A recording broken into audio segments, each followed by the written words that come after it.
ओम नमः सिद्धेभ्यो ओम नमः सिद्धेभ्यो नमो अरिहन्ताणं नमो सिद्धाणं नमो आयर्याणं नमो ओवज्झायाणं नमो लोये सव्यसाहुणं मंगलम भगवान वीरो मंगलम गौतमो गणी मंगलम कुंदार्यो जैन धर्मोस्तु मंगलम सर्वमंगल मांगल्यम सर्वे कल्याणकारकम प्रधानम सर्वधर्माणां जैनम जयतु शासनम जैनम जयतु शासनम। अपना विषय चल रहा है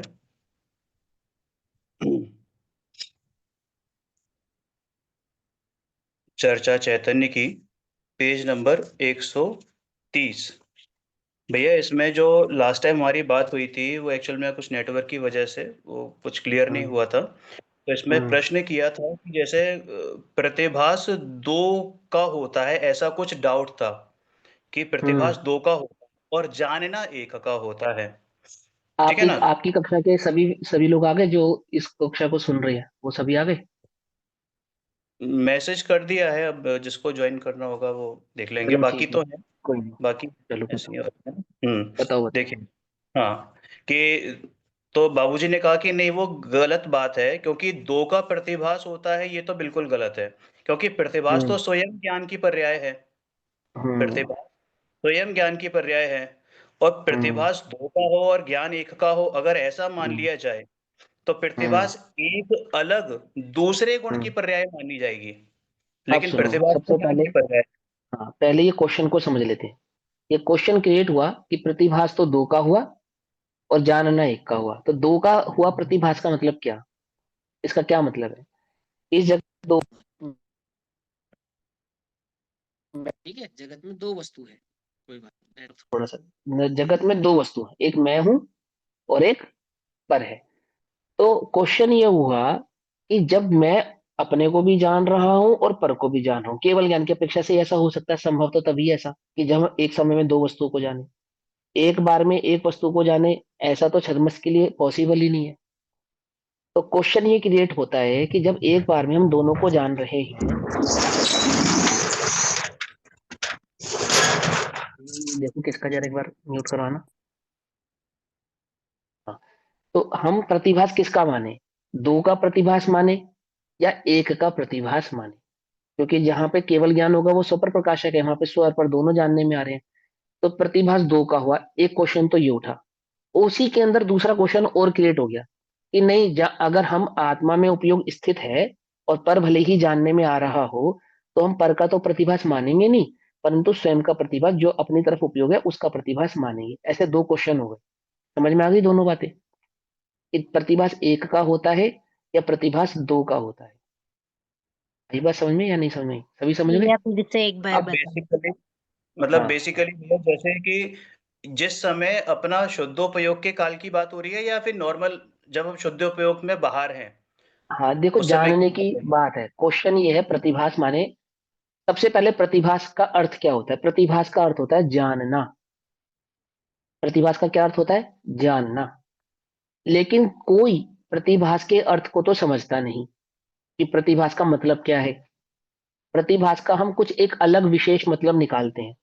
तो क्या विशेष मतलब निकाला? अगर किसी ने प्रतिभास का मतलब निकाला अनुभव, ठीक, तो क्वेश्चन क्या क्रिएट होगा कि जो केवल ज्ञानी है उनको एक का प्रतिभास है या दो का प्रतिभास है? क्योंकि अनुभव की अपेक्षा से तो वो आत्मा का ही अनुभव कर रहे हैं, लेकिन ज्ञान की अपेक्षा से तो पर भी जानने में आ रहा है। देखा ना, ज्ञान की अपेक्षा से देखें तो स्व और पर दोनों को जान रहे हैं और उसी समय में निज का अनुभव कर रहे हैं। तो प्रतिभास दो का हो रहा है या प्रतिभास एक का हो रहा है? क्वेश्चन समझ में आ गया? क्वेश्चन समझ में आ गया ना सभी के? अब समझेंगे हम ध्यान से। प्रतिभास का मतलब होता है जानना, सहज जानना। जो भी जानने में आए उसका नाम है प्रतिभास। अब कोई समझे कि जो जानने के दो अर्थ निकाले, एक स्वयं को जानना अलग हो गया और पर को जानना अलग हो गया, तो फिर क्या हो गया? एक ज्ञान गुण में दो प्रतिभास होना संभव होगा। लेकिन बेसिकली प्रतिभास दो का नहीं हो रहा है, अपने आप में एक सिंगल सिंपल मीनिंग है, उसका होता है जानना, सिंपल जानना। ठीक है, वहां पे ऐसी कोई शर्त नहीं है कि वो स्व को जानेगा तो अलग प्रतिभास होगा और पर को जानेगा तो अलग प्रतिभास होगा। छद्मस की अपेक्षा से अनुभव का काल भी प्रतिभास है, और अनुभव नहीं है, बाहर है उपयोग, तो भी प्रतिभास है। अर्थात ज्ञान की पर्याय में उस ज्ञान का जो भी विषय बने वो प्रतिभास कहलाता है। चाहे स्व बने, चाहे पर बने, चाहे दोनों एक साथ बने, चाहे दोनों अलग अलग बने, क्या कहलाएगा? क्या कहलाएगा? प्रतिभास ही कहलाएगा। आगे बस समझ में। तो अब जिसको प्रतिभास का ये जानना, सहज जानना भाव समझ में नहीं आएगा, उसको क्या क्वेश्चन क्रिएट होगा कि प्रतिभास का मतलब क्या है? क्या अनुभव प्रतिभास का मतलब, प्रतिभास का मतलब क्या अनुभव है, या प्रतिभास का मतलब पर को जानना है? समझ में आ गई नहीं समझ में आ गई बात? तो बाबूजी समझा रहे हैं कि भाई प्रतिभास माने ज्ञान की पर्याय, और ज्ञान का जो कार्य है वो प्रतिभास है। अनुभव के काल में छद्मस्त को आत्मा जानने में आता है, तो अनुभव की दशा प्रतिभास कहलाएगी। अनुभव से उपयोग बाहर है, जो भी ज्ञान का विषय बन रहा है, तो वो ज्ञान की पर्याय प्रतिभास कहलाएगी। और केवल ज्ञान की अपेक्षा से एक ही समय में स्वपर दोनों जानने में आ रहे हैं, तो वो ज्ञान की एक ही पर्याय प्रतिभास कहलाएगी। वहां ऐसा नहीं है कि शुद्धोपयोग मतलब भगवान आत्मा का अनुभव निज रूप से कर रहे हैं, तो एक प्रतिभास तो वो हो गया, और एक पर को पर जान रहे हैं, एक प्रतिभास वो हो गया, तो ऐसा नहीं है। जो सहज ज्ञान में जानन भाव है उसका नाम प्रतिभास है। आगे बात समझ में? अब इसी बात को दोबारा पढ़ेंगे, पढ़ो भैया फिर से पढ़ो। गलत है वो, क्योंकि दो का प्रतिभास होता है वो बात गलत है। प्रतिभास तो स्वयं ज्ञान की पर्याय है। इसलिए प्रतिभास दो का हो और ज्ञान एक का हो, अगर ऐसा माना जाए तो प्रतिभास एक अलग दूसरे गुण की पर्याय हुई, पर्याय हो ऐसा जाएगी, मानना हाँ। होगा। लेकिन ऐसा मानना हो लेकिन जाएगा कि प्रतिभास तो ज्ञान एक तो की किसी और पर्याय का हो है। रहा है और प्रतिभास किसी का हो रहा है, तो इसका मतलब वो दूसरा गुण हो गया और ज्ञान दूसरा गुण हो गया। ऐसा तो नहीं है। प्रतिभास ज्ञान गुण की पर्याय है, ज्ञान का जो परिणमन होगा, जैसे परिणमन होगा वो प्रतिभास कहलाए। सिंपल सी बात है। ठीक है। उसमें श्रद्धा गुण का कोई काम नहीं है, उसमें चारित्र गुण का कोई काम नहीं है। समझ में आई बात नहीं समझ में? वो ज्ञान गुण की पर्याय है। एक समय में ज्ञान एक को जाने तो भी प्रतिभास, स्व को जाने तो भी प्रतिभास, पर को जाने तो भी प्रतिभास, और स्व पर दोनों को एक साथ जाने तो भी प्रतिभास। समझ में ही बात है समझ में? अब जो जिस भूमिका में, ज्ञान जिस भूमिका में जिसका जैसा भी वर्ते, वो प्रतिभास रूप ही वर्तता है। प्रतिभास कोई एक अलग बात है ऐसा नहीं समझना। सहज जानने भाव का ही दूसरा नाम पर्यायवाची शब्द है प्रतिभास। ठीक है ना? चलो पढ़ो, आगे पढ़ो। तो यहाँ प्रश्न फिर आया कि वो लक्ष्य की बात है, मतलब प्रतिभास दो का और लक्ष्य एक का, ऐसा कुछ है क्या? तो बाबूजी ने कहा कि नहीं, ऐसा नहीं है। ऐसा नहीं है। प्रतिभास ज्ञान है, सबसे पहले तो ये निश्चय करिए कि प्रतिभास हम्म। ज्ञान है। सबसे पहले ये निश्चय करो, प्रतिभास ज्ञान है और दर्शन है। और चूंकि दर्शन की तो हम चर्चा कर नहीं रहे हैं, वो तो दर्शन की निर्विकल्प चर्चा है। हम क्यों नहीं कर रहे हैं? दर्शन की चर्चा हम क्यों नहीं कर रहे हैं? दर्शन की चर्चा नहीं करने के दो कारण है। पहला कारण, छद्मस की अपेक्षा से इस दर्शन का जो विषय है वो छद्मस के ज्ञान का विषय नहीं बनता। समझ में आई बात? अब केवल ज्ञान की अपेक्षा से समझते हैं कि जो दर्शन का विषय है केवल ज्ञान में, वो एक ही समय बाद, मात्र एक समय के लिए दर्शन का विषय बनता है, दूसरे समय में वो ज्ञान का विषय हो जाता है। केवल ज्ञान में भी, केवल ज्ञान में जो दर्शन का विषय है वो जानने में तो आता है, लेकिन उसका जो जानने का जो समय काल है वो एक समय मात्र ही है। अगले भैया, ही समय में वो, हाँ। हाँ पर बोलो। जैसे कहीं सुना है या मैंने पढ़ा है कि केवल ज्ञान के समय में तो दर्शन और ज्ञान दोनों पैरेलल वर्क करते हैं, तो हाँ इसका क्या पैरेलल मतलब है? बरतेंगे, पैरेलल तो एक बरतेंगे, कोई दिक्कत नहीं समय में- है। एक ही, हाँ पैरेलल, पैरेलल तो अभी भी बरत रहे हैं। अभी तुमको तो क्या लगता है पैरेलल नहीं बरत रहे? दर्शन हाँ। जैसे अपने यहाँ तो ये है ना कि दर्शनोपयोग पूर्वक ज्ञान होता मैं है ना? समझाता हूँ, मैं समझाता हूँ, हाँ समझाता हूँ, समझाता हूँ। ये व्यवहार का कथन है। दर्शनोपयोग पूर्वक ज्ञानोपयोग होना, ये व्यवहार का कथन है। देखो जिस समय मेरा ज्ञानोपयोग, ज्ञान गुण काम कर रहा है, उस समय दर्शन गुण क्या कर रहा है? काम तो उसी समय भी वो भी कर रहा है ना। ऐसा तो नहीं ना कि जिस समय दर्शन गुण ने काम करा और वो अगले पल ज्ञान गुण ने काम करा। तो जिस जिस समय ज्ञान गुण कार्य कर रहा था उस समय दर्शन गुण कार्य नहीं कर रहा था, और जिस समय दर्शन गुण कार्य कर रहा था उस समय ज्ञान गुण कार्य नहीं कर रहा था। ऐसा तो नहीं है ना। गुण तो दोनों ही कार्य करे ना, क्योंकि वो मेरे ज्ञान का विषय नहीं बन रहा। क्योंकि वो मेरे ज्ञान का विषय नहीं बनता, तो हम क्या कहते हैं? दर्शनोपयोग पूर्वक ज्ञानोपयोग। कोई ऐसा माने जो वस्तु स्वरूप को नहीं समझने वाले, आत्मा के स्वरूप को नहीं समझने वाले, ऐसा माने कि छद्मस को तो दर्शनोपयोग होता ही नहीं, मात्र ज्ञानोपयोग ही होता है। तो उसके इस भावना का अथवा उसकी इस मान्यता का निराकरण करने के लिए आचार्यों ने कहा कि नहीं, छद्मस को दर्शनोपयोग पूर्वक ज्ञानोपयोग होता है। समझे? लेकिन वास्तव में होता क्या है? अब केवली को दोनों युगपद होते हैं, ऐसा क्यों कहते हैं? क्योंकि दोनों ही उनके जानने में आते हैं, और एक साथ जानने में आते हैं, एक ही काल में जानने में आते हैं। इसलिए क्या कहा? युगपद होते हैं, क्योंकि जो एक साथ जानने में आ रहे हैं ना, इसलिए उसको युगपद कह रहे हैं। पकड़ में ही नहीं, पकड़ में ही बात।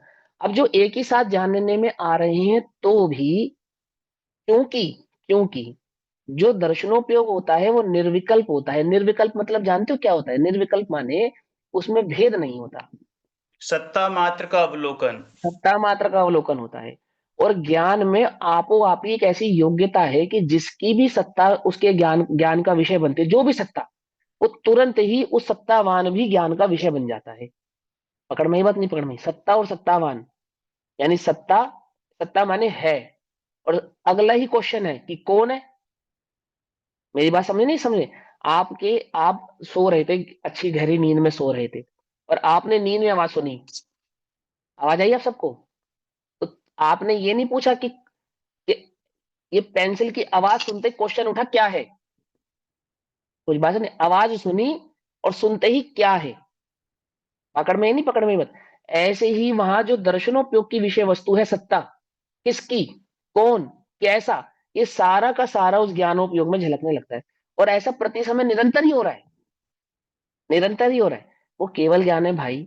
हम उसको अनुमान से समझने की बाल चेष्टा तो कर सकते हैं, लेकिन छद्मस्त का ज्ञान, केवल ज्ञान की उपमा को, उसके भाव को समझ पाए, ऐसा नहीं है केवल ज्ञान की तुम्हारे एकदम सहजता से जानने में आ जाए। लेकिन ध्यान से समझेंगे तो हमें बात समझ में आएगी कि है और क्या है, ये दोनों भाव एक साथ झलकते हैं। है और क्या है, दोनों एक साथ झलक रहे हैं ना।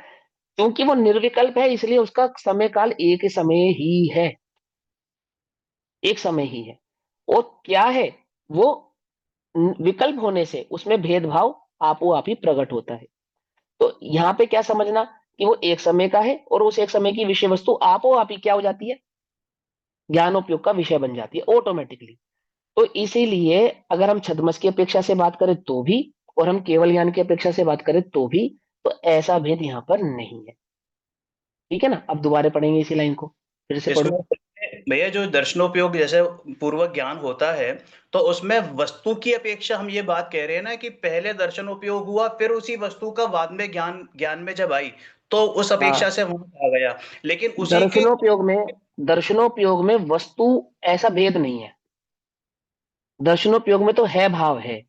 ये जैसे लोक और आलोक दो है ना, तो छद्मस तो ना तो लोक को ढंग से समझता, ना आलोक को ढंग से समझता। हम केवल ज्ञान की अपेक्षा से समझे अगर इसी बात को, तो लोक और आलोक, और लोक के छह द्रव्य, है ना?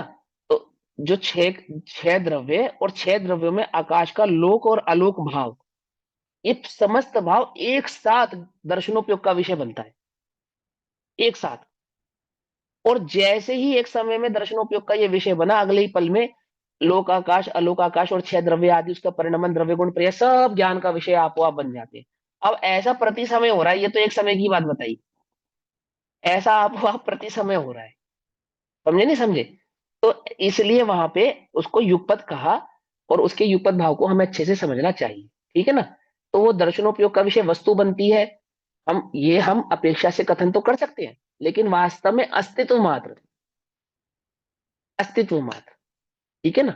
चलो आगे नहीं, पढ़ेंगे। वो जो निर्णय तो वो दर्शनोपयोग में निर्णय नहीं हुआ है ना, मतलब कुछ भी हाँ, नहीं नहीं हुआ। नहीं, लेकिन कुछ भी नहीं हुआ। जब वही जब ज्ञानोपयोग में विषय बना, तो वो वस्तु हम्म। का निर्णय हुआ कि हाँ फलानी चीज थी। तो उस हाँ अपेक्षा हाँ से कहा गया कि वो दर्शनोपयोग पूर्वक ज्ञानोपयोग होता है। अदरवाइज तो हाँ, उस समय सब पैरेलली काम हो रहा है। पैरेलली हो रहा है, हाँ बाकी पैरेलली हो रहा है, हाँ। तो भैया वो तो इसको कथन शैली है ना। छद्मस के ज्ञान पे इसको अवग्रह या वाय धारणा पे कैसे लगाएंगे?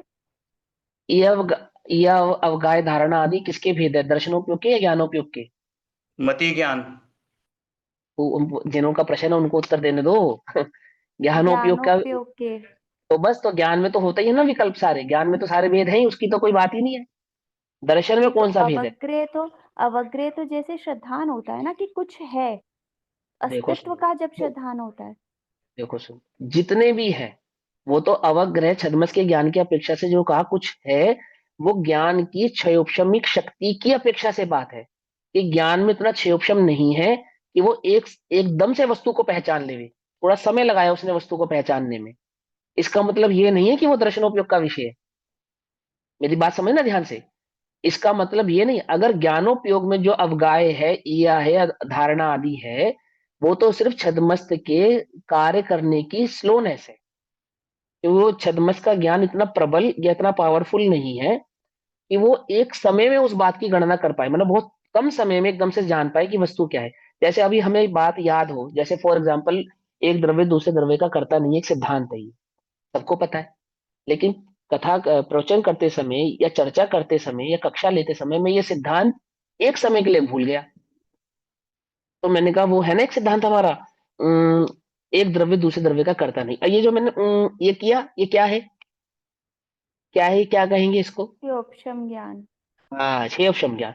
अब इस क्षेपक्षम ज्ञान में वो ईया अवगाह्य धारणा आदि सब हो रहे हैं, क्योंकि मैं खोज रहा हूं अंदर में। जिसे मैं जानता हूं ना, उसका उस खोज कर रहा हूँ, या तो किसी से मिलान कर रहा हूँ, आदि आदि जो कर रहा हूँ। तो बेसिकली ये ज्ञान के भेद हैं, ठीक। और ये छद्मस ज्ञान के भेद हैं, ईया अवगाह्य धारणा आदि। केवल ज्ञान में नहीं है ये सब भेद, समझे ना? ये केवल ज्ञान में भेद नहीं, क्योंकि वो तो कैसा है, सर्वज्ञ तो शक्ति वाला है। और यहाँ ज्ञान के प्रोसेस की बात है कि जो छद्मस का ज्ञान है, उस ज्ञान का प्रोसेस क्या है, उस प्रोसेस की बात चल रही है वहां पे, वो किस प्रकार से कार्य कर रहा है। दर्शनोपयोग ठीक इससे है? बिल्कुल अलग है। बिल्कुल ये अलग है, चारों बिल्कुल डिफरेंट है। ज्ञानोपयोग में है। ये सब ज्ञानोपयोग के भेद है, दर्शनोपयोग का इसमें कोई लेना देना नहीं है। दर्शनोपयोग में मेमोरी नहीं होती, मेमोरी काम ज्ञानोपयोग का है। भैया आएगा समझ? ये पूरा प्रकरण बाबूजी ने ले रखा है 232 पेज पर। मैं पढ़ूं क्या वो पैराग्राफ? एक हाँ मिनट नहीं, वो भैया, एक पैराग्राफ। मिनट हाँ, भैया। वो हिमांशु भैया, पैराग्राफ। फिर जब हाँ दर्शनोपयोग और ज्ञानोपयोग हम कह रहे हैं कि युगपत होता है छद्मस्त को भी, तो पहले उसके हाँ, ज्ञान का विषय क्या बनेगा, दर्शनोपयोग या ज्ञानोपयोग? एक साथ हो रहे ना, एक ही साथ बनेंगे। पर दर्शनोपयोग एक की ही विषय समय वस्तु में और एक ही आ ज्ञानोपयोग की विषय। सकता है ना उसके विषय नहीं में। नहीं, छद्मस्त की बात है, केवल ज्ञान की अपेक्षा थोड़ी है। मैं छद्मस्त की बात कर रही हूँ। हाँ, तो छद्मस्त में तो दर्शनोपयोग की विषय वस्तु ज्ञान का विषय नहीं बनती ना। मतलब ज्ञान इस बात का निर्णय नहीं कर पाता कि दर्शनोपयोग की विषय वस्तु क्या बनी थी, पता ही नहीं हमें। वो हमें मालूम ही नहीं है, बनी तो है पर पता ही नहीं है क्या बना। मालूम है तुम्हें तुम्हारे दर्शनोपयोग के? ये पेंसिल मैंने देखी, पहले देखी और फिर जानी, ऐसा नहीं है। ऐसा नहीं है। ज्ञान का जो विषय बन रहा है किसी भी छद्म, सभी लोग ध्यान से समझना इस बात को, और बहुत समझने वाली बात है ये। क्योंकि आगे जो मैटर आने वाला है ना, वो सारा इसी से रिलेटेड है। और इस संबंधी बहुत सारी मिथ्या भ्रांति भी है। वो भी मैं आपको अवगत कराऊंगा कि क्या क्या मिथ्या भ्रांति हमारे अंदर है, जो हम इस भाव को समझे बिना धारण कर लेते हैं। ठीक है ना? तो देखो ध्यान से। ये पेंसिल मैंने देखी और फिर जानी, ऐसा दर्शनोपयोग और ज्ञानोपयोग छद्मस का कार्य नहीं करता। छद्मस्त के दर्शनोपयोग में भी कार्य करने की क्षमता वही है, एग्जैक्टली वही है, जैसी केवल ज्ञान में है। बस क्या है, कितना अंतर है कि केवल ज्ञान का जो दर्शनोपयोग है, जो केवल ज्ञानियों का केवल्य दर्शन है, वो तो लोकालोक को एक साथ जान रहा है। और जो छद्मस्त का दर्शनोपयोग है, कि जितना उसका क्षय उपशम है, बस उतना ही उसका दर्शनोपयोग बरत रहा है। बस, जिस भी प्रकार से, जिस भी भाव से है। जैसे मैं बहुत स्थूल पुद्गल की पर्यायों को जानता हूं, तो दर्शनोपयोग की विषय वस्तु जो अस्तित्व रूप से बनेगी, वो बहुत स्थूल, वही वही पुद्गल की पर्याय ही बनने वाली है, और कुछ बनने वाला नहीं है। दूसरी बात, आत्मा के प्रदेशों को, जिसको प्रदेश प्रत्यक्ष कहा ना, प्रदेश प्रत्यक्ष, तो वो प्रदेश प्रत्यक्ष केवली के तो दर्शनोपयोग का भी विषय है और ज्ञानोपयोग का भी विषय है। लेकिन छद्मस्त के दर्शनोपयोग का विषय अनुभव के काल में भी, अनुभूति के काल में भी, दर्शनोपयोग का विषय भी आत्मा के प्रदेश नहीं है। और आत्मा के प्रदेशों की बात कर रहे हो आप, पुद्गल के भी प्रदेश जानने में नहीं आते, पुद्गल परमाणु भी जानने में नहीं आता, स्कंद भी जानने में नहीं आता। स्कंद की भी बहुत स्थूल पर्याय ही दर्शनोपयोग का विषय बनती है, और वो भी इतनी सूक्ष्म कि छद्मस के ज्ञान का वो विषय नहीं बन पाती कि दर्शनोपयोग की विषय वस्तु क्या थी। ऐसा वो भेद ही नहीं कर पाता। ये भेद करने की जो सामर्थ्य है, वो केवल ज्ञान में ही है। और हम दर्शनोपयोग और ज्ञानोपयोग के जिस भी विषय वस्तु को पढ़ते हैं, समझते हैं, जैसे अभी हम चर्चा कर रहे हैं, ये सारी की सारी आगम प्रमाणिक चर्चा होती है। बस आगम में ऐसा लिखा है, ऐसा दर्शनोपयोग और ज्ञानोपयोग के विषय में हम आगम अनुमान आदि से जानते हैं, प्रत्यक्ष तो जानते ही नहीं। समझे नहीं समझे? तो आगम में जो उसका स्वरूप लिखा है, उस स्वरूप से हम दर्शनोपयोग और ज्ञानोपयोग का निर्णय करते हैं। समझे? और ये जो हम ई अवगाहना धारणा आदि पढ़ते हैं ना, है तो ये भी बहुत सूक्ष्म, इसको भी बहुत स्थूल तरीके से हम समझते हैं, बहुत स्थूल। कि जो हमारे शिवक्षम ज्ञान में हमें याद नहीं आया, अथवा हमें याद आया या वह प्रत्यय आदि या किसी की वस्तु को देखकर जो याद आया, ये तो बहुत स्थूल चर्चा है, बहुत बहुत स्थूल चर्चा। इनका स्वरूप तो इससे भी ज्यादा सूक्ष्म है, क्योंकि ये तो बेसिकली विषय वस्तु को समझने के लिए है ना, द्रव्य गुण पर्याय के स्वरूप को समझने के लिए। कोई ये पेंसिल और छाता जो उदाहरण दिया है, अथवा नदी और पहाड़, क्या ज्ञान का ये काम है कि वो नदी पहाड़ और छाता और पेंसिल के बीच का भेद करके समझे? वो तो तिरंज भी जानते हैं। पानी पीने जाते हैं तो कहाँ जाते हैं? रेत के मैदानों में जाते हैं या नदियों के पास जाते हैं? बोलो। और आप असंगी त्रियंचों की बात करो ना, असंगी त्रियंच भी, वो मक्खी मधुमक्खी शहद लेने कहाँ जाएगी? फूल के चित्र पर जाएगी या फूल पर जाएगी? इतना भेद तो उसके पास भी है। कुछ बात समझ में नहीं? तो ये तो बेसिकली द्रव्य गुण पर्याय के स्वरूप को जब हम समझते हैं, उसका जब निर्णय करते हैं, और वहां जो ज्ञान की कार्य करने की शक्ति है, ये अवगाय धारणा आदि, ये तो उसकी अपेक्षा से यहाँ तो स्थूल उदाहरण देकर, बहुत मोटे उदाहरण देकर इनकी चर्चा की जाती है, इनके स्वरूप को समझाया जाता है। समझ में आई बात नहीं समझ में आई? मैं ऐसा समझता हूँ कि आप लोगों ने ये अवगाय धारणा आदि सभी ने पढ़े हैं, तो मैं इसलिए बहुत ज्यादा डिटेल में न जाके बहुत स्थूल स्थूल चर्चा कर रहा हूँ, क्योंकि यहाँ पे जो मेन विषय है ना, वो हमें समझना है यहाँ पे। ठीक है भैया? तो अभी आपने जो लाइन पढ़ी उसको फिर से पढ़ेंगे हम। ऐसा नहीं है, प्रतिभास हम्म, ज्ञान है। सबसे पहले तो ये निश्चय करिए, प्रतिभास ज्ञान है और दर्शन है। तो दर्शन की तो अपन चर्चा कर नहीं रहे, क्योंकि वो तो निर्विकल्प है। लेकिन ये साकार ज्ञान की बात अपन कर रहे हैं, प्रतिभास हम्म। रूप, जिसमें ज्ञेयाकार जैसे ज्ञानाकार होते हैं, वो अब ज्ञान ये है प्रतिभा। इस लाइन का मतलब क्या है? ज्ञेयाकार जैसे ज्ञानाकार होते हैं, यहाँ पे तो ज्ञानाकार की बात है। ये जो लाइन बोली ना, इसका क्या मतलब है? इसका बिल्कुल सिंपल मतलब है, एकदम सिंपल मतलब, सभी को याद रहेगा। ज्ञान के जो भी जानने में आए, क्या कहा? ज्ञान को जो भी जानने में आए उसे उसको ज्ञानाकार कहते हैं। बस उसी ज्ञान को ज्ञानाकार कहते हैं, चाहे वो ज्ञेय स्वरूप आए, चाहे वो स्वस्वरूप आए। मिथ्या ज्ञान में भी जो ज्ञान का विषय बन रहा है वो ज्ञानाकार ही है, और सम्यक ज्ञान में भी जो ज्ञान का विषय बन रहा है वो ज्ञानाकार है। अर्थात ज्ञान में जो जानने में आए उसे कहते हैं ज्ञान का आकार। पकड़ में आई बात? नहीं पकड़ में आई? यहाँ पे सम्यक और मिथ्या की अपेक्षा मत लगाना। मेरी बात जानने में आ रही है, ये ज्ञानाकार है बस। ज्ञान की जो भी विषय वस्तु है, अर्थात ज्ञान की जानने की जो क्षमता है, अर्थात ज्ञान का जो जानने का कार्य है, उसको कहते हैं आकार। ज्ञान के जानने भाव को आकार कहते हैं। क्योंकि जब आत्मा स्वयं को जानेगा, तो वह भी ज्ञेय रूप से ही जानेगा, क्योंकि जो भी जानने में है वो ज्ञेय है। अगर मैं स्वयं को जानूं, तो ज्ञेय रूप से ही जानूंगा। अब ये बात अलग है कि अनुभूति के काल में ज्ञान और ज्ञेय का भेद नहीं होता, लेकिन जब हम उसी अनुभूति को एलोबरेट करेंगे, अर्थात भेद करके कहेंगे, तो ज्ञान में ज्ञान ज्ञेय स्वरूप जानने में आता है, ऐसा बोलेंगे। आई बस समझे? अनुभूति में ऐसा नहीं है कि वहां पे ज्ञान और ज्ञेय का भेद है, लेकिन समझाने की अपेक्षा है कि ज्ञान के कार्य करने की प्रोसेस या उसकी क्षमता क्या है। तो क्या है, कैसी क्षमता है? कि जो ज्ञान के जानने में आ रहा है वो ज्ञानाकार है। ज्ञेय स्वरूप ज्ञानाकार कहा उसको, ये लिखा ना, ज्ञेय स्वरूप ज्ञानाकार, क्योंकि ज्ञान जिसको जाने उसको ज्ञेय कहते हैं। ज्ञान ज्ञान को जाने, तो उस काल में ज्ञान के लिए ज्ञान ज्ञेय हो जाएगा। और ज्ञान पर को जाने, तो उस काल में ज्ञान पर तो ज्ञेय है ही, वो तो सिद्ध ही है बात। तो इस युक्ति माने इस सिद्धांत की अपेक्षा से, किस सिद्धांत की अपेक्षा से कह रहे हैं बात? कि ज्ञान जिसको भी जानेगा उसको ज्ञेय कहेंगे। तो और वास्तव में उस जानने भाव का ही नाम यहाँ पर आकार है। पकड़ में ही बात? नहीं पकड़ में ही? जैसे अभी दर्पण का उदाहरण आएगा, तो आप लोग सभी समझ लो, ज्ञान जिसको जाने उसको कहते हैं आकार। ज्ञान के जानने भाव को आकार कहते हैं। ये जो जानने में आ रहा है ये सब आकार है। शब्द जानने में आ रहे नहीं आ रहे हैं? मेरे शब्द जानने में आ रहे नहीं आ रहे आप लोगों के? आ रहे हैं, इसको आकार कहते हैं बस। सिंपल सी बात। हवा, ठंड, गर्म, जो भी ज्ञान का विषय बन रही है, ज्ञान जो भी जान रहा है, वो सब आकार है। पकड़ में ही बात? ठीक, चलो फिर आगे पढ़ेंगे। प्रतिभास ज्ञान से कोई अन्य दूसरी चीज नहीं है। अब मेन इंपॉर्टेंट चीज आती है जो उस दिन हमारी इनकम्प्लीट थी, कि अर्थ हम्म। विकल्प को प्रतिभास कहते हैं। अर्थ विकल्प अर्थ को प्रतिभास कहते हैं। बताऊं अर्थ कि विकल्प। प्रवचन सार जी की एक सेकंड 124। भैया, एक सेकंड, अर्थ विकल्प को प्रतिभास कहते हैं। ये लाइन आई एक, अब एक ये लाइन आ गई। अब इसको बाबूजी और अच्छे से आपको समझाएंगे, रेफरेंस भी देंगे, लेकिन हम इस लाइन को पहले यहाँ समझते हैं और उसके बाद हम आगे पढ़ेंगे तो हमें और अच्छे से समझ में आएगा।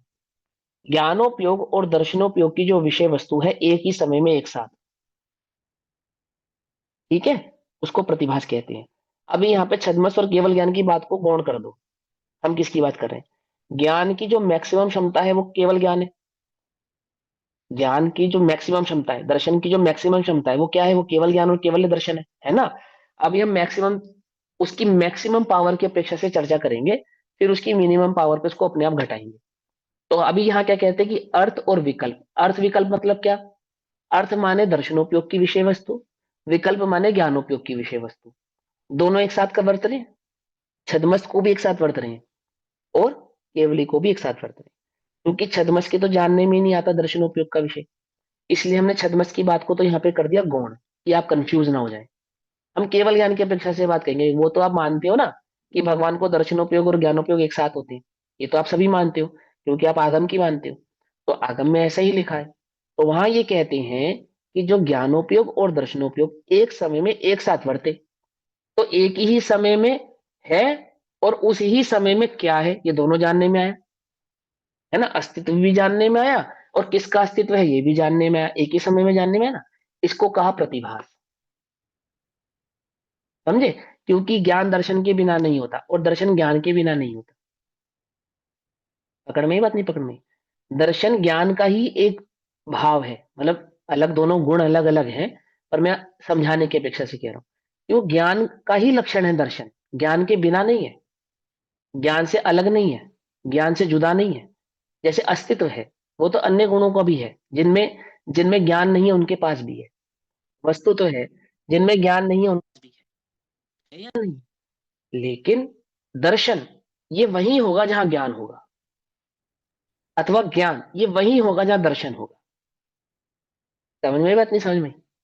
पकड़ में भैया आई बात? कोई भैया भैया कोई वस्तु दर्शनोपयोग में आके रह गई और मालूम भी नहीं पड़ा, ऐसा भी कुछ हो सकता है क्या? मतलब ज्ञान का विषय ही नहीं बनी वो हमारे। दर्शनोपयोग में आई और ज्ञानोपयोग का विषय ही नहीं बनी। मैं ऐसा अ, अनुमान से कह रहा हूं, ऐसा मेरे पास अभी फिलहाल प्रमाण नहीं है, है ना। ऐसा हो सकता है, इसके होने की कोई इम्पॉसिबिलिटी ऐसा जरूरी नहीं है। बहुत सारे स्वप्न हैं जो हम देखते हैं, हमें याद नहीं रहते, लेकिन ऐसा, अब इसी को सिद्धांत की अपेक्षा से अगर हम समझें, सिद्धांत की अपेक्षा से, तो सिद्धांत क्या कहता है वो समझेंगे। ऐसा होता ही नहीं है कि दर्शनोपयोग की विषय बने और ज्ञानोपयोग का विषय ही ना बने। क्यों? ऐसा क्यों नहीं होता? बोले दो अलग गुण हो तो ऐसा हो। ये म्यूट करो भैया, किसका ये अनम्यूट हो जाता है बार बार? हाँ सुनो ध्यान कर से दिया। कि, हाँ कोई बात नहीं, ऐसा होता ही नहीं है। ये दो अलग अलग गुण होने पर भी परिणमन तो एक ही समय में कर रहे हैं ना। ये आंख और कान जैसे दो गुण नहीं है कि आंख अलग काम कर रही है और कान अलग काम कर रहा है, कि जो विषय वस्तु आंख की बनी कान की नहीं बनी और कान की बनी तो आंख की नहीं बनी। ऐसे नहीं है ये ज्ञान और दर्शन आत्मा के गुण है, अविनाभावी गुण है। ज्ञान में दर्शन का और दर्शन में ज्ञान का भाव सदैव विद्यमान रहता है। अगर आप सिद्धांत से इस बात को समझे, सूक्ष्मता से इस बात को समझे, तो ऐसा कभी हो ही नहीं सकता कि कोई विषय वस्तु दर्शनोपयोग का विषय तो बनी और ज्ञानोपयोग का विषय नहीं बनी। ऐसा नहीं है। हाँ ऐसा हो सकता है कि वो आपके क्षेपक्षम ज्ञान में जानने में नहीं आई, बस जानने में नहीं आई इन सेंस कि क्षेपक्षम ज्ञान उस सूक्ष्मता को पकड़ नहीं पाया। समझे नहीं समझे? जैसे तो भैया बहुत, जैसे एक एग्जाम्पल आता है कि जब हम सड़क पे चल रहे होते हैं तो बहुत सी चीजें ऐसी होती है जो हमें बाईपास कर जाती हैं, जो हमारे ध्यान में नहीं आती, लेकिन लेकिन ज्ञान फिर का विषय बाद बनी में। है, हमने उसको उपयोग पूर्वक नहीं जाना। ऐसा नहीं है कि वो ज्ञान का विषय नहीं बनी, तो उसको हम ज्ञान का दर्शन विषय का तो विषय बनी है। बनी है ऐसा बोलेंगे? यार ये जो वस्तु ज्ञान का विषय बनी है वो तो नियम से दर्शन का हाँ विषय वो बनी है। तो बनी है, बिना, वही तो कह रही हूँ। हाँ, अब वो हाँ वो ज्ञान तो का नियम से विषय बनी भी है। नहीं बनी। अब वो ज्ञान का विषय भी नहीं बनी तो हम उसको क्या कहेंगे कि सूक्ष्म ज्ञान का विषय नहीं बनी? हाँ बस इतना ही कहेंगे कि वो क्षेपक्षम ज्ञान का विषय नहीं बनी। अब वो देखो क्या है, हम छद्मस्त जीव है ना, हम छद्मस्त की अपेक्षा से समझते हैं इस बात को। अब जैसे एक बात बताओ, इस समय आपका जो चेहरा, आपकी जो आंखें, आपका ज्ञान है वो स्क्रीन की तरफ है। ऐसी बहुत सारी चीजें जो अभी आपके ज्ञान का विषय बन रही हैं। लेकिन आपके ज्ञान का विषय नहीं बन रही है। तदमस्त जब किसी वस्तु को उपयोग पूर्वक जानता है, अर्थात वहां पे फोकस करके जानता है, तो जानने में आया ऐसा कहने में आता है। और जिन चीजों को अनफोकस्ड होकर जानता है, अर्थात उन पे फोकस नहीं होता, फिर भी वो ज्ञान का विषय तो बनी जाती है ना। आपके आगे रखी आपकी पुस्तक, पेंसिल, इधर उधर पड़ा हुआ कोई ना कोई सामान, वो आपके ज्ञान दर्शन दोनों का विषय बन रहा है। जहां तक आपके ज्ञान और दर्शन की वाइडनेस है ना, देखने की स्क्रीन की एक वाइडनेस होती है कि वो कितने कितने एरिया को कवर करेगी। कैमरा होता है ना, वो कितने एरिया को कवर करेगा। अब जितना पीछे जाते जाते हो, कवर उसकी कवरेज बढ़ती जाती है ना, की कवरेज बढ़ती जाती है ना। ऐसे ही हमारे ज्ञान और दर्शन का जो क्षेपक्षम भाव है ना, उसकी कवरेज पोजीशन है। भले ही हमारा फोकस एक छोटे बिंदु पर हो, लेकिन कवरेज करने का एरिया ज्यादा है। कवरेज समझते हो, उसको समझने का एरिया ज्यादा है। फोकस किसी एक पॉइंट पे हो सकता है, लेकिन इसका मतलब नहीं कि जिस एक समय इस एक पॉइंट पे फोकस है तो अन्य भाव आपके जानने में नहीं आते। थोड़ी सूक्ष्म बात है ये, थोड़ी सी सूक्ष्म बात, पर इतना ऐसा नहीं समझो कि वो हमारे ज्ञान का विषय नहीं बनी। ज्ञान का विषय बनी है, बट हमने उसको फोकस होके नहीं जाना। जितना भी हमारे ज्ञान का विषय बन सकता है उतना, बस इतनी बात। समझे या नहीं समझे? समझे? देखो, फोन पे बात करते हुए अथवा किसी से चर्चा करते समय अथवा कहीं और ध्यान हो आपका, आप सड़क पे चल रहे हो, आप गड्ढे से भी बचते हो, छोटे छोटे कंकड़ पत्थरों से भी बचते हो आप, और आप फोकस नहीं करते वहां पे, लेकिन आप बचते हो। समझे नहीं समझे? कैसे बच जाते हो आप? ध्यान तो आपका कहीं और था। जो वस्तु ज्ञान का विषय नहीं बनेगी, गड्ढा नहीं बनेगा, गिर जाओगे, गिर जाओगे। और आप कहो मैंने ध्यान भी नहीं दिया और मैं गिरा भी नहीं, ऐसा नहीं होता। ध्यान दिया है आपने, इसलिए नहीं गिरे आप, बस वो इतने फोकसली नहीं ध्यान दिया कि वो सूक्ष्म ज्ञान में वो बात याद रह जाए, या वो सहजता से हमारे ज्ञान का बहुत स्थूलता से विषय बने। सूक्ष्मता से बनेगी, पर बनेगी, बहुत सूक्ष्मता से कार्य करता है। क्योंकि हमारा उपयोग इतना बहिर्मुखी है, और इतना ज्यादा टेंशन कहो, एग्रेसिवनेस कहो, इतना ज्यादा चीजों में उलझा हुआ है, मानसिक चीजों में, कि हमारी जो अन्य इंद्रिय कार्य कर रही हैं, उसका हमें ज्ञान ही हो नहीं रहा, ऐसा हमें लग रहा है। पर एक भी जगह उपयोग गए बिना, जैसे आपके कदम आगे बढ़ते हैं ऐसे चलते हैं, तो आपका उपयोग पैरों में जाए बिना कदम आपके बढ़ नहीं सकते। समझे? लेकिन वो इतनी फ्रिक्वेंटली घूमता है उपयोग, इतनी फ्रिक्वेंटली, कि आपको लगता है कि सिर्फ मन में ही मेरा उपयोग है और कहीं नहीं। अब मैं आपसे चर्चा कर रहा हूँ, बात करते करते मेरे हाथ हिल रहे हैं, आपको क्या लगता है बिना उपयोग जाए हिल रहे हैं? लेकिन मेरा उपयोग यहाँ नहीं है कि मेरा हाथ कब हिल रहा है, पर ये उपयोग पूर्वक ही हिल रहा है, बिना उपयोग के नहीं हिल रहा है। समझे? और मैं कहूं अरे मैंने कब हाथ हिलाया, मैं तो आपसे बात कर रहा हूं, लेकिन ऐसा नहीं है। ज्ञान का भी विषय बना है, दर्शन का भी विषय बना है, क्योंकि वो उपयोग ज्ञान और उपयोग और दर्शन उपयोग रूपी वर्त रहा है। पर वो फोकस नहीं है, तो मैं ऐसा कह रहा हूं कि मेरे ज्ञान का विषय नहीं बना।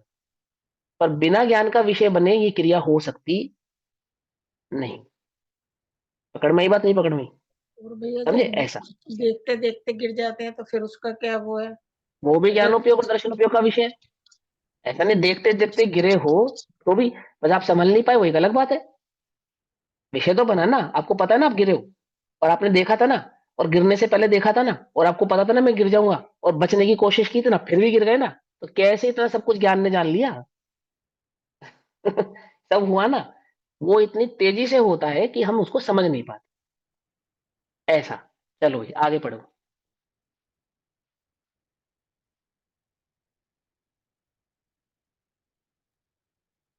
जी, अर्थ विकल्प को प्रतिभास कहते हैं। प्रवचन सार जी की 124 नंबर गाथा में आया है, अर्थ विकल्प यानी स्वयं पर पदार्थों का भिन्नता पूर्वक युगपत अवभाषण, वह ज्ञान है। अब जीव। इस दोनों इसी लाइन को दोबारा रिपीट करना भैया, और सभी लोग ध्यान से सुनना, शांति से। ठीक है? तभी हम अर्थ और विकल्प दोनों की विषय वस्तु को ध्यान से समझ पाएंगे। हमने इस बात को समझने से पहले क्या समझा? अर्थ को हमने दर्शनोपयोग के खाते में डाला, और विकल्प को हमने ज्ञानोपयोग के खाते में डाला। ऐसे डाला ना?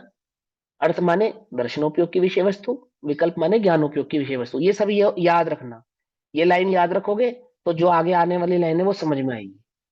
अब इस लाइन को भैया, जो ये परिभाषा है, एक परिभाषा मात्र पढ़ना आप, फिर हम इस पर चर्चा करेंगे। पढ़िए भैया। अर्थ विकल्प यानी स्वयं पर पदार्थों का भिन्नता पूर्वक युगपत अवभाषण। भिन्नता पूर्वक और युगपद अवभाषण। एक साथ स्व और पर का, स्वयं का भी और पर का भी, युगपद माने एक साथ, लेकिन एक साथ होते हुए भी भिन्नता होना कि ये मैं हूं और ये पर है। इसका जो अवभाषण माने जानना हुआ। समझ में आई बात, नहीं समझ में आई? इसको क्या कहा उन्होंने? प्रतिभास। प्रतिभास नाम दिया, ऐसे नाम दिया ना। चलो आगे पढ़ेंगे। वह ज्ञान है जीव ज्ञान के है। द्वारा, जीव हाँ, के अब वह द्वारा। वह ज्ञान है। एक सेकंड, एक सेकंड, वह ज्ञान है, ये लाइन पूरी नहीं करी ना आपने, इसलिए वो हो गए। प्रतिभास भी कहो चाहे ज्ञान कहो, एक ही बात होता है। पीछे समझा चुके हैं कि ज्ञान गुण की पर्याय होने से ज्ञान और प्रतिभास दो नहीं एक ही है। तो हमने उसको प्रतिभास का, बाबूजी ने यहाँ पे ज्ञान कहा। क्योंकि बाबूजी ने जो ज्ञान कहा है हम ज्ञान से ही समझेंगे। ज्ञान की विषय वस्तु कैसी है? जो एक साथ जान रही है, स्व और पर दोनों को जान रही है, और एक साथ स्व पर को जानने पर भी इस भेद पूर्वक जान रही है कि ये स्व है और ये पर है। क्या है ये ज्ञान है। इसको कहते हैं ज्ञानोपयोग। ज्ञानोपयोग कैसा होता है? विकल्पात्मक होता है। विकल्प का क्या अर्थ होता है? जिसमें ये भेद हो कि क्या मैं हूं और क्या मैं नहीं हूं। पकड़ में आई बात? जिसमें हम भेद कर सके, जैसे हम पेंसिल और कॉपी में भेद कर पा रहे हैं। कर पा रहे नहीं कर पा रहे? आपको मालूम दोनों पुद्गल हैं। ये भी पुद्गल है, ये भी पुद्गल है ना, दोनों पुद्गल। लेकिन हम भेद कर पा रहे। एक पुद्गल को हम क्या मानते हैं? कॉपी या नोटबुक। एक पुद्गल को क्या मानते हैं हम? पेंसिल। ये क्या है? ये ज्ञानोपयोग है। ऐसे ही 6 द्रव्यों में हम ये भेद कर पा रहे हैं कि 5 द्रव्य में नहीं हूं, जीव द्रव्य में हूं। अथवा जीव द्रव्य में भी अनंत गुणों को जान पा रहे हैं। जान पा रहे नहीं जान पा रहे? केवल ज्ञान की अपेक्षा से चर्चा चल रही है। तो क्या कहा इसको? इसको कहा ज्ञानोपयोग। ये ज्ञान है। अर्थ विकल्प में यह ज्ञान है। आगे। वह ज्ञान है जीव के हम्म, द्वारा जो किया जा रहा है, वह कर्म है। वह हम्म, अनेक प्रकार का है। सुख व दुख वह कर्मफल कहा गया है। अब यहाँ पर मैंने वो पढ़ा था प्रवचन सार जी की टीका, तो उसमें कर्म, कर्मफल चेतना और ज्ञान चेतना, ये तीन ज्ञान चेतना, चेतनाओं ठीक के है। बारे में आ रहा है, जो आया था, जो ठीक है। सार जी में भी आया था, है ना। हाँ ठीक तो है। यहाँ पर जो ज्ञान, ज्ञान को नाम जो दिया गया वो कर्म नाम दिया गया है, क्योंकि जीव का कर्म है वो, जीव हाँ का एक कर्म है। मिनट। हाँ एक मिनट, ये शायद नीरज जी को कुछ प्रश्न पूछना है ना, उन्होंने नहीं अनम्यूट करा, नहीं, पूछिए। पुरुषार्थ सिद्धि उपाय में भी सेम ऐसे ही बताया है, कर्म फल हाँ और जी, कर्म हाँ फल। जी, हाँ जी। समय सारजी में भी आया है, पुरुषार्थ सिद्धि उपाय में भी आया है, प्रवचन सारजी में भी आया है। जहां पे भी चर्चा आएगी वो तो यही आने वाली ना, सिद्धांत तो यही रहने वाला है। सिद्धांत तो बदलने वाला नहीं है। कर्म किसको कहते हैं? जो किया जाए उसे कर्म कहते हैं। तो क्या कर सकते हो? आत्मज्ञानम स्वयं ज्ञानम ज्ञानदन्यत करोति किम। अगर हम आत्मा की बात करें तो वो ज्ञान के सिवा कुछ नहीं कर सकता। तो ज्ञान क्या है? वो आत्मा का कर्म है। ज्ञान क्या हो गया? वो आत्मा का कर्म हो गया। आंख का कर्म देखना, कान का कर्म सुनना, नाक का कर्म सूंघना, और ज्ञान का कर्म जानना। अभी बस समझ में? ये जो जानने रूपी कर्म है ज्ञान का, ये किस प्रकार से वर्तता है? बोले 3 प्रकार से वर्तता है। एक ही कर्म 3 प्रकार से वर्तता है। इसको कहते हैं ज्ञान चेतना, क्योंकि चेतना का कर्म है ना ये। एक कर्म चेतना और एक कर्मफल चेतना। कर्म चेतना माने जो कर्ता बुद्धि है उसे कर्म चेतना कहते हैं। सिंपल है ना। बहुत ज्यादा डिटेल में चले जाओ और कितना भी उसको सूक्ष्म कर लो, अल्टीमेटली जो घोट कर आप रिजल्ट निकालोगे वो इतनी सी बात निकल कर आएगी। क्या? जो कर्ता बुद्धि है उसका नाम है कर्म चेतना। जो उदय आदि के फलों में निमग्न है, मैं सुखी मैं दुखी, कर्म के उदय में जो निमग्न है, मैं शरीर मैं स्त्री मैं पुरुष, ये सब कर्म का उदय है ना।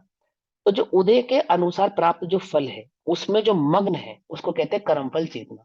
मेरे साथ बुरा हो रहा है, अच्छा हो जाए, मेरे साथ अच्छा हो रहा है, हमेशा बना रहे, ये फल है, कर्म का फल। तो कर्म के फलों में जो निमग्नता है, चाहे सुख रूप है चाहे दुख रूप है, उसको कहते हैं कर्म फल चेतना। दो बातें समझ में आ गई, एक कर्म चेतना, एक कर्म फल चेतना। इसको साधारण और साधारण भाषा में कहें तो कर्ता बुद्धि कर्म चेतना और भोक्ता बुद्धि कर्म फल चेतना। सिंपल है एकदम, सभी को याद रहेगा। और ज्ञान चेतना, सतत ज्ञान भाव में निमग्न रहना, जानन जानन जानन जानन जानन चैतन्य भाव में रहना, तो कर्म, तो ज्ञान चेतना। मैं एक ज्ञान अखंड ज्ञान ज्योति मात्र हूं, अन्य कुछ नहीं हूं। ऐसे भाव की जो निमग्नता है, ऐसे उपयोग की जो सिद्धि है, उपयोग में जो ऐसी स्थिरता है, अथवा ऐसा जो श्रद्धान है, सभी में लगा लो ना, सभी गुणों में इसको लगा लेना। तो सभी गुणों की अपेक्षा से वो क्या कहलाएगा? वो ज्ञान चेतना कहलाएगा। अभी जैसे मेरा श्रद्धान कहाँ स्थिर है? कि मेरे श्रद्धान में ये बात बैठी है कि मैं फल पर का कर्ता भी हूं और पर का भोगता भी हूं। तो कर्म चेतना और कर्मफल चेतना ये दोनों ही प्रकार की चेतना मुझे वर्तती है। एक और अंतिम बात, कर्म चेतना हो और कर्मफल चेतना ना हो ऐसा नहीं होता, कर्म फल चेतना हो और कर्म चेतना ना हो ऐसा भी नहीं होता। जिसको कर्म चेतना होगी उसको कर्म फल चेतना अवश्य होगी ही होगी। कर्म चेतना और कर्म फल चेतना युगपद है, एक साथ वर्तती है, अविनाभावी है। यानी कर्ता बुद्धि है तो भोक्ता बुद्धि होगी ही होगी, अथवा भोक्ता बुद्धि है तो कर्ता बुद्धि हुए बिना भोक्ता बुद्धि होती नहीं है। समझ नहीं बात। और ज्ञान चेतना यानी वो जो सम्यक दर्शन का भाव है चारित्र की अपेक्षा से, जो शुद्धोपयोग है स्थिरता की अपेक्षा से, अनुभूति की अपेक्षा से, वो सभी भाव कहलाते हैं ज्ञान चेतना। आ गई बात समझ में? सभी को समझ में आ गई? क्लियर है ना? तो चलो भैया आगे पढ़ेंगे। जी। तो जीव के द्वारा जो किया जा रहा हो वह कर्म है, वह अनेक प्रकार का है। सुख अथवा दुख वह कर्मफल कहा गया है। अब उसकी टीका। पहले तो जो अर्थ विकल्प है वह ज्ञान है। वहां अर्थ क्या है कि स्वयं पर के विभाग पूर्वक अवस्थित विश्व, वह अर्थ है। स्वयं पर के देखो, विभाग पूर्वक। हाँ, अवस्थित विश्व, स्वयं पर के विभाग पूर्वक अवस्थित विश्व। विश्व कैसा है? विश्व में तो विभाग है ना, ऐसा तो नहीं है ना कि विश्व में विभाग नहीं है। अर्थात विश्व तो छह द्रव्यों का समूह है जिसमें एक मैं हूं बाकी अन्य है। विश्व क्या है? छह द्रव्यों का समूह। तो जो छह द्रव्यों के समूह पूर्वक स्वयं पर के विभाग पूर्वक जो वस्तु अवस्थित है इस दुनिया में, वो विश्व है। वो है विश्व जिसके जो उपयोग में जो विषय बन रहा है, एक साथ विषय बन रहा है, एक युगपद विषय बन रहा है बिना भेद के। है तो भेद, है तो भेद, पर विषय बिना भेद के बन रहा है, उसको कहते हैं अर्थ। इसको अभी एलोबरेट करेंगे आगे और खोलेंगे, आगे पढ़ेंगे भैया। ये तो अर्थ हो गया। आगे। जी। तो ये जो स्वयं पर के विभाग पूर्वक अवस्थित जो विश्व है, यानी स्वयं और पर का विभाग जिसमें स्वतः हाँ, है ना। जिसमें स्वतः अर्थात ही जो है, पर ऑटोमेटिकली है। पर है, हाँ जो पर है वो पर है। हाँ। वो पर है माने अपनी आत्मा के अतिरिक्त अन्य अनंत आत्माएं और पुद्गल धर्म अधर्म आकाश और काल, ये सब, और अपना जो निज आत्मा है वो स्वयं है। इस प्रकार ये विश्व इस तरह से अवस्थित है। अवस्थित ये है। सम्यक दर्शन का विषय है, क्योंकि इसमें हम्म, स्वयं पर का ही विभाग किया है। हम्म, छह पदार्थ रूप नहीं किया है, छह द्रव्य रूप हम्म, नहीं किया है, उसके हम्म, आकारों का अभासन वह। भैया आपने बोलने से पहले जल्दी से म्यूट कर दिया, लास्ट की लाइन को फिर से बोलो। इसमें ये कहा छह पदार्थ रूप नहीं किया, हम्म, छह द्रव्य रूप नहीं किया, उसके हम्म, आकारों का अवभाषण वह विकल्प है।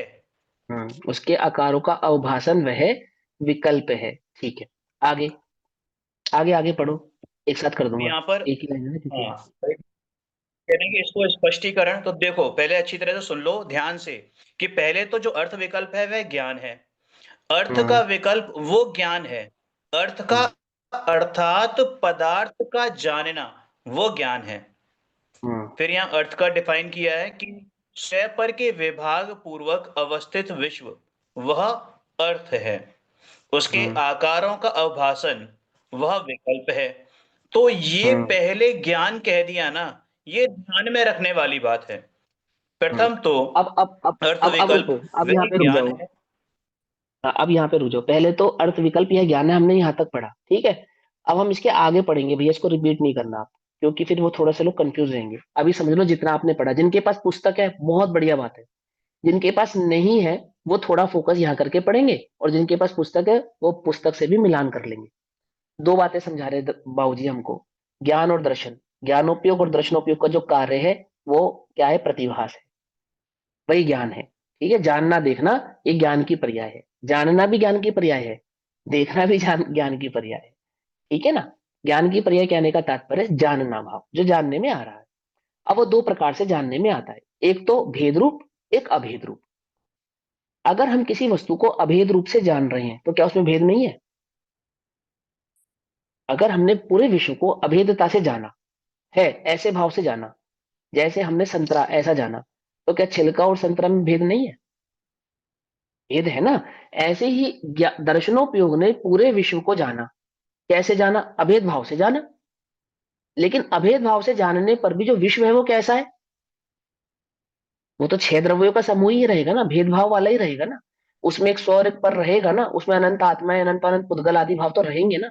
उसमें एक आकाश, एक और एक काल, एक धर्म, एक अधर्म आदि भाव, और कालाणु एक एक पे वो वैसा का वैसा अवस्थित रहेगा ना। भले ही उसने भेद नहीं किया, और भले ही उसने भेद के साथ भी नहीं जाना, सहज एक दर्शनोपयोग का विषय वस्तु अभेद भाव से आई। तो अभेद भाव से आने पर भी है तो वो भेदभाव वाली ही। तो जो भेदभाव से स्थित वस्तु विश्व है, 6 द्रव्यों का समूह जो विश्व है, वो एक साथ जो अभेद भाव से जानने में आया, वो दर्शनोपयोग का जो भाव है उसको यहाँ अर्थ कहा। और उसी अर्थ की विषय वस्तु में जो ये विकल्प है, साकार है, कि ये जीव है, ये पुद्गल है, ये धर्म है, ये अधर्म है, ये आकाश है, ये काल है, साकार है। साकार है मतलब कि जिसमें धर्म, अधर्म, आकाश, काल आदि सभी भाव अलग अलग जानने में आए, डिफरेंट डिफरेंट जानने में, उसको कहा साकार। जैसे फॉर एग्जाम्पल, धर्म का आकार बोलो, क्या कहेंगे हम? धर्म द्रव्य का आकार बताओ कैसा होगा? अधर्म द्रव्य का आकार बोलो कैसा होगा? पुद्गल का तो चलो तुम आकार बता दोगे, जीव का भी तुम कह दोगे कि शरीर प्रमाण। लेकिन धर्म अधर्म द्रव्य का आकार बताओ, काल द्रव्य का आकार बताओ जरा। चलो काल का भी तुम आकार बता दोगे, घंटा, मिनट और ये आदि आदि सब। धर्म और अधर्म का आकार करके बताओ क्या है? कि धर्म गति का हेतु। धर्म, है, ज्ञान रूप लेकिन होता है। आकार क्या है? हाँ, ज्ञान रूप नहीं। उसको ऐसा कहेंगे कि जो धर्म द्रव्य का जानना हुआ कि धर्म द्रव्य है, ये आकार है। ये जो अधर्म द्रव्य का जानना हुआ ये अधर्म नामक का एक द्रव्य है, ये आकार है। समझ नहीं पाते समय? तो पर जो जो विकल्प है वो क्या है? कि अलग अलग द्रव्यों के अलग अलग भावों को अलग अलग रूप से जो जानना हुआ, उसको क्या कहा? ज्ञान आकार, विकल्प आकार। 6 द्रव्यों को आकार भाव से जानने में आया, ये क्या हो गया? ये विकल्प हो गया। यानी ये ज्ञानोपयोग की विषय वस्तु हो गई। दो अलग अलग एक ही समय में हो रहा है, अलग अलग नहीं हो रहा है। लेकिन आपको समझाने के लिए कि आपको समझ में आए, तो हम क्या कर रहे हैं? अलग अलग करके बात कह रहे हैं। जैसे जिस समय शक्कर सफेद है उस समय मीठी नहीं है ना, उस समय भी मीठी है। अच्छा, और जिस समय मीठी है उस समय सफेद नहीं है ना, तो उस समय सफेद भी है। लेकिन जब हम रंग की बात करेंगे तो सफेद कहेंगे, और स्वाद की बात करेंगे तो मिठास कहेंगे। लेकिन मिठासी और सफेदी एक साथ है या अलग अलग है? एक ही साथ है। ऐसे ही दर्शन और ज्ञान जब हम समझाएंगे तो दर्शन का विषय और ज्ञान का विषय अलग अलग करके समझाएंगे। लेकिन क्या दर्शन और ज्ञान अलग अलग है? ये अलग अलग तो नहीं है, एक ही है, एक ही साथ ही, एक ही साथ वर्त रहे हैं। तो ऐसा वहां बाबूजी आपको समझा रहे हैं अर्थ। ध्यान रखना, दर्शनोपयोग और विकल्प यानी ज्ञानोपयोग। पकड़ में ही बात? चलो अब जो लाइन जहां तक पढ़ी थी उसके आगे पढ़ेंगे। पढ़िए भैया। वो एक्चुअल में वही रिपीट हो रही है। अब अर्थ हाँ कोई विकल्प बात का नहीं। अर्थ करते हैं कि अर्थ हाँ, पदार्थ और विकल्प माने उसका प्रतिभास। तो अर्थ दूसरा माने पदार्थ, प्रतिभास कहाँ से लाएंगे? अर्थ, अर्थ माने पदार्थ और विकल्प माने उसका प्रतिभास। यानी जो है उसका जो जानना हुआ। जानना किसका होगा? जो नहीं है उसका जानना होगा, या जो है उसका जानना होगा? बोलो। सभी द्रव्यों में परमेत नाम का गुण है। परमेत गुण के कारण क्या होता है? क्या होता है उसका वस्तु कारण? किसी न किसी ज्ञान का विषय बनती है। हाँ, वस्तु किसी न किसी ज्ञान का विषय बनती है। यानी जो होगी वही तो ज्ञान का विषय बनेगी। अगर होगी ही नहीं तो ज्ञान का विषय कैसे बनेगी? कोई कहे क्या बिना परमित गुण वाली वस्तु भी होती है क्या? कि बिना परमित गुण की कोई वस्तु होती ही नहीं है। समझे ना? यदि वो ज्ञान का जो चीज ज्ञान का विषय नहीं बन रही है केवल ज्ञान की अपेक्षा से, इसका मतलब वो चीज नहीं है। नहीं है तो है, तभी तो ज्ञान का विषय बनेगी। सीधी सीधी सी बात है।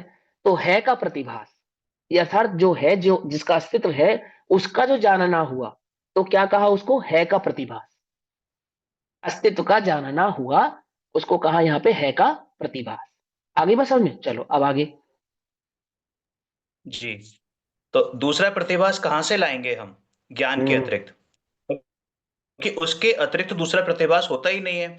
और जो स्वच्छत्व प्रकाशत्व शक्ति है वो भी सब ज्ञान के ही विकल्प हैं, हाँ, अर्थात वो ज्ञान ज्ञान की, के भेद हैं। हाँ वो जो सचत्व प्रकाशत्व शक्ति है, वो अर्थात जो सर्वज्ञत्व शक्ति है, वो क्या है? वो ज्ञान की सामर्थ्य ही है और कुछ नहीं है। समझ में आई बात? ज्ञान की क्या है? सामर्थ्य है। आप कहो कि ज्ञान अलग है और सर्वज्ञता शक्ति अलग है, तो सर्वज्ञता शक्ति का क्या काम है? सब कुछ जानना। और ज्ञान का क्या काम है? कि जानना। तो ज्ञान नाम के दो गुण हो गए फिर तो आत्मा में, है ना। मैं इसके लिए अक्सर एक उदाहरण देता हूँ कि छद्मस को क्या लगता है कि एक तो मेरे पास दिल है और एक मेरे पास दिमाग है, तो मैं दिल से अलग सोचता हूँ और दिमाग से अलग सोचता हूँ, ऐसा लगता है अक्सर छद्मस को। पर क्या छद्मस के पास ज्ञान के तो दो गुण हो गए और केवल ही बेचारे उनके पास ज्ञान का एक ही गुण हो गया, गुण ही कम हो गए वहां तो। है? ऐसा है क्या? ऐसा तो नहीं है। वही ज्ञान दिल में भी काम कर रहा है, वही ज्ञान दिमाग में भी काम कर रहा है, लेकिन हम उसमें जो भेद करते हैं, दो विकल्पों में जो हम भेद करते हैं, उन दो विकल्पों को कैसे समझते हैं? एक दिल की सोच समझते हैं, एक दिमाग की सोच समझते हैं। पर दिल और दिमाग नाम के द्रव्य मन भी दो प्रकार का नहीं है कि ये एक द्रव्य मन यहाँ है और एक द्रव्य मन यहाँ है, ऐसा नहीं है। एक ही द्रव्य मन है। उसी द्रव्य मन में जो जो उपयोग वर्त रहा है वो भी एक ज्ञान गुण ही है, कोई दो गुण नहीं है। लेकिन वो इतनी फ्रिक्वेंटली बार बार अपने विषय को बदल रहा है, तो मुझे ऐसा लगता है कि मेरे पास सोचने की डबल डबल क्षमता है, एक दिमाग और एक दिल। तो ऐसा नहीं है ना। तो ऐसे ही यहाँ समझा रहे हैं कि वो जो जानना भाव है, सहज जानना जानना जानना जो भाव है, वही ज्ञान का काम है। और ज्ञान किसको जान रहा है? जो है उसको जान रहा है, जो है उसको जान रहा है, अन्य तो किसी को जान नहीं रहा है वो अर्थ जो जानने में है सो विकल्प। इतनी सी बात है। पकड़ में ही बात। चलो इस लाइन को पूरा करेंगे, 5 मिनट है हमारे पास, पढ़ेंगे। जी। तो दूसरा प्रतिभास कहाँ से लाएंगे हम ज्ञान के अतिरिक्त? उसके अतिरिक्त दूसरा प्रतिभास नहीं होता है।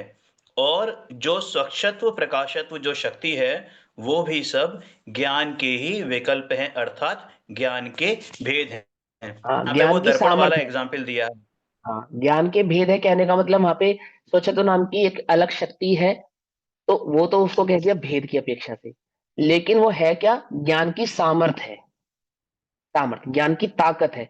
जैसे एक छोटा बच्चा, 6 महीने का बच्चा, उसकी ताकत, और वही 6 महीने का बच्चा 6 साल का हो जाए, उसकी ताकत, और वही 6 साल का बच्चा 60 साल का अथवा 16 साल का हो जाए, तो उसकी ताकत है ना, कुछ फर्क पड़ा ना। ऐसे ही ज्ञान में जो सामर्थ्य बढ़ी, तो उसकी मैक्सिमम सामर्थ्य को वहां पे सर्वगत शक्ति के आधार से समझाया जाता है। पकड़ में ही बात। सर्वगत शक्ति क्या है? उसकी मैक्सिमम सामर्थ्य, ऐसा। तो वहां ज्ञान और सर्वज्ञत्व शक्ति दो अलग अलग है कि शक्ति की अपेक्षा से अलग अलग होने पर भी बेसिकली वो है तो ज्ञान का ही रूप। उसको क्या ना, ज्ञान का ही भेद। दैट मीन्स वो ज्ञान की ही सामर्थ्य रूप, सामर्थ्यवान शक्ति है। ज्ञान गुण ना हो मान लो, तो सर्वज्ञत्व शक्ति आ जाएगी? बोलो। नहीं आ सकती। सिर्फ वहीं आएगी ना जहां ज्ञान होगा। और ये जो सर्वज्ञत्व शक्ति है, ये ज्ञान के सिवा और कहीं नहीं आती। चारित्र में सर्वज्ञता नहीं आती, अस्तित्व में सर्वज्ञता नहीं आती, समझे ना। अनंतता तो है, लेकिन सर्वज्ञता तो सिर्फ मात्र ज्ञान में ही है, मात्र दर्शन में ही है। चैतन्य लक्षणा दर्शन ज्ञान, और ज्ञान की सामर्थ्य रूप शक्ति केवल्य दर्शन अथवा सर्वज्ञता शक्ति। दर्शन की सामर्थ्य रूप शक्ति केवल दर्शन शक्ति, समझे। वो सर्वज्ञता शक्ति के दो भेद, केवल ज्ञान, केवल दर्शन, ऐसा। ठीक है, चलो भाई आगे पढ़ेंगे। जो दर्पण और दर्पण के निज विस्तार की भांति, अर्थात जैसे दर्पण के निज विस्तार में स्वयं और पर आकार एक ही साथ प्रकाशित होते हैं, उसी प्रकार जिसमें एक ही साथ स्वयं पराकार अवभाषित होते हैं, ऐसा अर्थ विकल्प वह ज्ञान है। ये केवल ज्ञान की अपेक्षा लिया है, क्योंकि केवल यही कह देते कि एक मैं प्रतिभास हो, तो वहां केवल ज्ञान का परिहार हो जाता है। परिहार हो जाएगा। परिहार माने निषेध। केवल ज्ञान का निषेध हो जाता है। ये बात ध्यान रखना, ये कौन बोल रहा है? ये लाइन आपको कोट करनी चाहिए माय लॉर्ड। ये कहने वाले वो व्यक्ति हैं जिनके लिए प्रसिद्ध है कि ज्ञान पर को जानता ही नहीं है। समझे।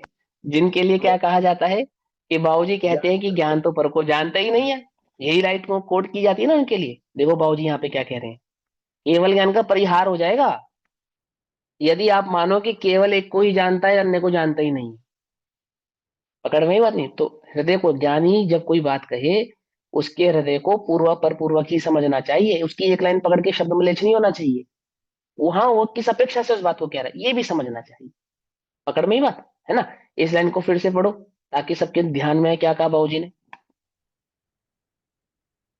ये जो केवल ज्ञान की अपेक्षा लिया है, क्योंकि केवल अगर यही कह देते कि एक में प्रतिभास हो तो वहां केवल ज्ञान का परिहार हो जाता है। केवल ज्ञान में तो स्वयं और पर एक ही साथ प्रतिभासित वाह भाई होते वाह, हैं। देखो बाबूजी कह रहे हैं ये बात है, पर भी प्रतिभाषित होता है। चलो आगे। ये विश्व है ना, विश्व, हाँ, विश्व तो सारा ही केवल ज्ञान का विषय होगा। ये हाँ, समस्त पदार्थ, द्रव्य, गुण, पर्याय, ये विश्व, लब्धि का भी जो अपन सोचते हैं ना, कि प्राय सुनने में भी आता है कि लब्धि पर्याय अलग चलती है। जो लब्धि और उपयोग है, वे दोनों पर्याय के ही धर्म हैं। लेकिन ये जो नेहा दीदी ने अगर ईया गाय आदि जो क्वेश्चन किया है कक्षा की शुरुआत में, नेहा दीदी ध्यान से समझना, ये जो लब्धि बाबूजी यहाँ पे कह रहे हैं, ये उस लब्धि को कह रहे हैं जो छद्मस की अपेक्षा से ईया गायना आदि की जो चर्चा की ना हमने, है ना, उसको यहाँ लब्धि कह रहे हैं। कि कोई ऐसा समझे कि ज्ञान अलग काम कर रहा है और लब्धि अलग काम कर रही है ना। तो ऐसा नहीं है, वो ज्ञान का ही तो भेद है, ज्ञान का ही तो रूप है, ऐसा समझा रहे। तो समझो फिर से, 1 मिनट है, पूरी करेंगे लाइन। हाँ, प्राय सुनने में भी आता है कि लब्ध पर्याय अलग चलती है, तो लब्धि और जो उपयोग है, वो दोनों पर्याय के ही धर्म हैं। लेकिन अगर पर्याय रूप हो तो फिर लब्ध में और उपयोग में फर्क ही नहीं रहता, क्योंकि उपयोग तो परिणमन रूप चलता है और जो लब्ध है वो स्टॉक में पड़ा हुआ है। वो जो हम्म, स्टॉक में पड़ा है, तो फिर भेद कहाँ रहा अगर लब्ध की भी पर्याय चलती हो तो। तो फिर भेद का, तो वो पर्याय का भेद है, माने ज्ञान गुण की पर्याय का भेद है।